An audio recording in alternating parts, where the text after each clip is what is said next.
Allez, dans Modash aujourd'hui, Patricia, tu nous amènes où? Tu nous amènes vers qui? Tu nous amènes vers quoi? Alors, aujourd'hui, on va aller à la rencontre d'une jeune dame. Alors, qui a créé sa marque depuis peu. C'est une jeune marque, mais qui est vraiment en plein essor. Et cette femme-là, à travers sa marque qui s'appelle Funke Fashion House, il faut le dire, je dirais promeut en réalité le Bénin à l'extérieur, à chacun de ses déplacements. Et donc, elle s'appelle Pamela Nze Aseko. Elle est d'origine bénino-gabonaise, mais elle fait la promotion du drapeau béninois partout où elle va. Et elle travaille le textile qu'on appelle communément le canvan. D'accord. Donc, voilà. Le pain tissé. Le pain tissé. Nous allons découvrir en fait ce qu'est la marque. Pourquoi avoir choisi en réalité Funke comme nom? Elle est amoureuse. Pardon? Elle est amoureuse. D'ailleurs, elle s'appelle Olua Funke. Donc voilà un peu. Découvrons ensemble et allons à la rencontre de Funke Fashion House.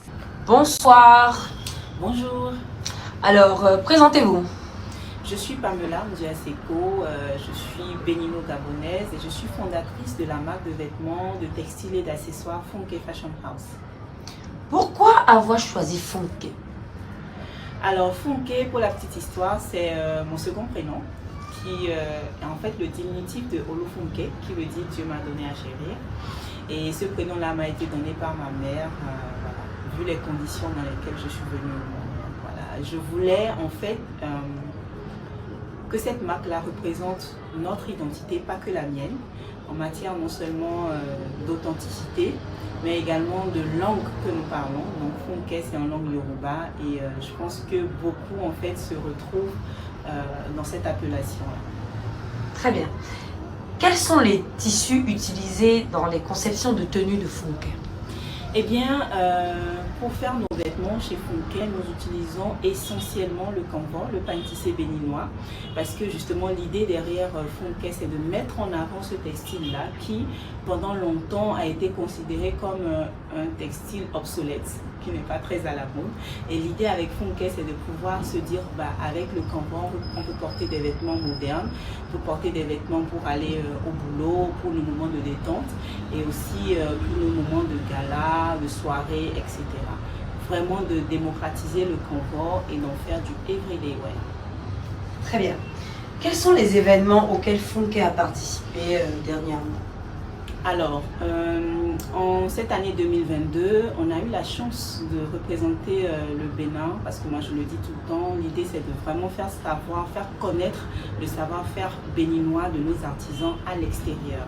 Il ne sert à rien de s'enfermer en fait chez nous et de se dire on fait ce qu'on peut, mais vraiment de montrer au monde ce qu'on fait de bien et de beau au Bénin. Et donc on a eu la chance de participer au Massa à Abidjan en mars 2022. On a eu la chance également de participer au salon Business Africa à Paris en France, c'était en septembre dernier. Et vraiment, le pain tissé béninois, il a été énormément apprécié par la diaspora, qu'elle soit béninoise, ivoirienne, sénégalaise et tout ça, parce que ces gens-là ne savent pas forcément qu'on fait du beau en matière de textile au Bénin.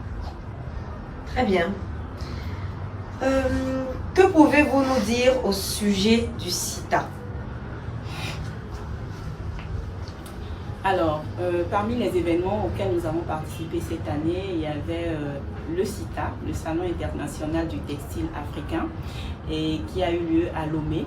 Funke, en tant que marque, a eu la chance de participer à cet événement-là en tant que justement représentante du Bénin, représentant justement la délégation, faisant partie de la délégation du Bénin au CITA. Et cet événement-là a réuni énormément de pays africains, que ce soit la Côte d'Ivoire, le Sénégal, le Congo, la Centrafrique, le Gabon, le Cameroun et les îles, j'en passe, énormément de pays. Et c'était le moment justement que chaque pays montre en fait ce qu'il fait de bien et de beau. Donc voilà, je vous ai envoyé un peu dans l'univers de la mode parce que là, on parle modage et on est allé à la découverte de Funke Fashion House, hein, une jeune marque vraiment qui a de l'avenir dans le secteur de la mode béninoise ou même à l'international. Et Pamela Nze Aseko, en fait, déjà, il faut le dire, elle est ancien mannequin béninois, donc elle a de la matière. Elle maîtrise le sujet aussi. Elle a vendu le Gabon pour le Bénin. Non, elle n'a pas vendu. C'est l'union. Vous savez, moi, j'estime que nous sommes tous africains.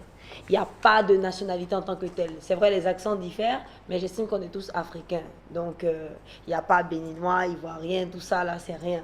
C'est rien pour moi. Donc, elle représente vaillamment le drapeau béninois à l'extérieur et également, elle travaille minutieusement le textile appelé le canva, c'est-à-dire le pagne tissé.